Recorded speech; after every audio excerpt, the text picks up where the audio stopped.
राजा शिवी का अद्भुत बलिदान, एक पौराणिक कथा आइए जानते हैं। महाराजा शिवी का जन्म पुरु वंश में हुआ और वो उशीनर देश के राजा थे। महाराजा शिवी बड़े परोपकारी और धर्मात्मा थे। उनके द्वार पर पहुंचने वाला कोई भी याचक कभी खाली हाथ नहीं लौटता था। उनके परोपकारशीलता और त्याग के चर्चे पृथ्वी से लेकर स्वर्गलोक में प्रसिद्ध थे। जब राजा शिवी की प्रसिद्धि के बारे में इंद्र और अग्नि देव को देवताओं ने बताया तो उन्हें विश्वास नहीं हुआ। इस बात की सच्चाई का पता लगाने के लिए उन्होंने उशीनरेश शिवी की परीक्षा लेने की ठानी।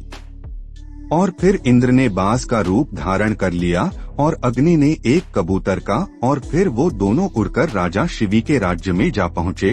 कबूतर कांपते हुए मनुष्य की भाषा में राजा से बोला, महाराज मेरी रक्षा कीजिए, मैं आपकी शरण में आया हूँ। थोड़ी ही देर में बाज का रूप धारण किए इंद्र भी वहाँ आ पहुँचे और राजा शिवी से बोले, राजन निसंदेह आप धर्मात्मा और परोपकारी राजा हैं, इसलिए इस धरती पर आपका कोई शत्रु नहीं है।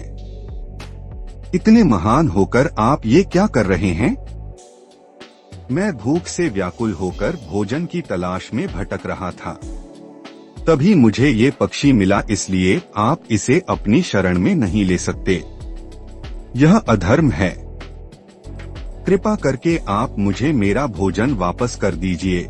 कबूतर बोला, महाराज शरणार्थी की प्राण रक्षा आपका धर्म है और मैं आपकी शरण में आया हूँ, इसलिए मेरी रक्षा करना ही आपका धर्म है। दोनों की बात सुनकर राजा शिवी बोले, हे बाज, मैं अपनी शरण में आए शरणार्थी का त्याग कैसे कर सकता हूँ, इसलिए मैं मृत्यु से भयभीत इस कमजोर प्राणी को तुम्हें नहीं सौंप सकता।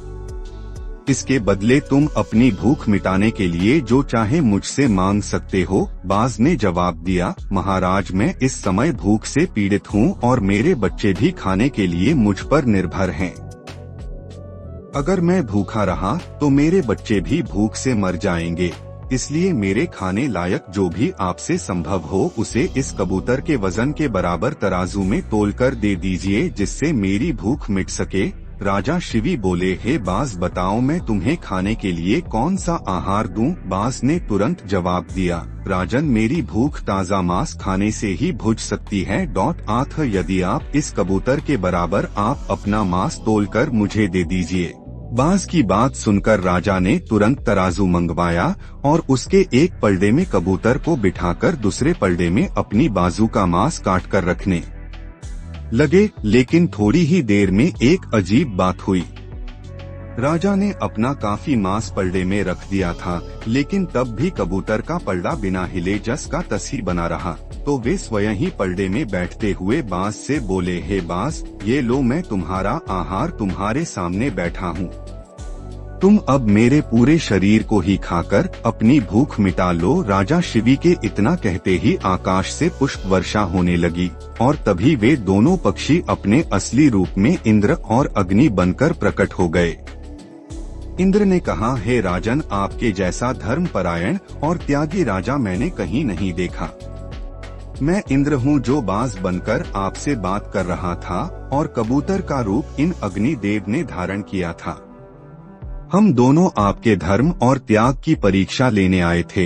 इतना कहकर अग्नि और इंद्र स्वर्ग की ओर प्रस्थान कर गए। इसके बाद राजा शिवी ने अपना यज्ञ पूरा किया और वर्षों तक पृथ्वी पर राज करते हुए लोगों का परोपकार करते रहे। राजा शिवी की इस त्याग कथा से हमें यही सीख मिलती है कि जिस प्रकार एक मनुष्य अपने प्राणों की रक्षा के लिए हर संभव प्रयास करता है, उसी प्रकार हमें जानवरों की प्राण रक्षा के लिए भी अपने प्राणों की बाजी लगाने से पीछे नहीं हटना चाहिए। जानवरों को भी अपने प्राण उतने ही प्रिय होते हैं जितने एक मनुष्य को। था आज का वीडियो। ये वीडियो आपको कैसा लगा? अगर अच्छा लगा हो तो हमारे चैनल को सब्सक्राइब कर दें। अब मिलते हैं एक और नए वीडियो के साथ, तब तक के लिए नमस्कार।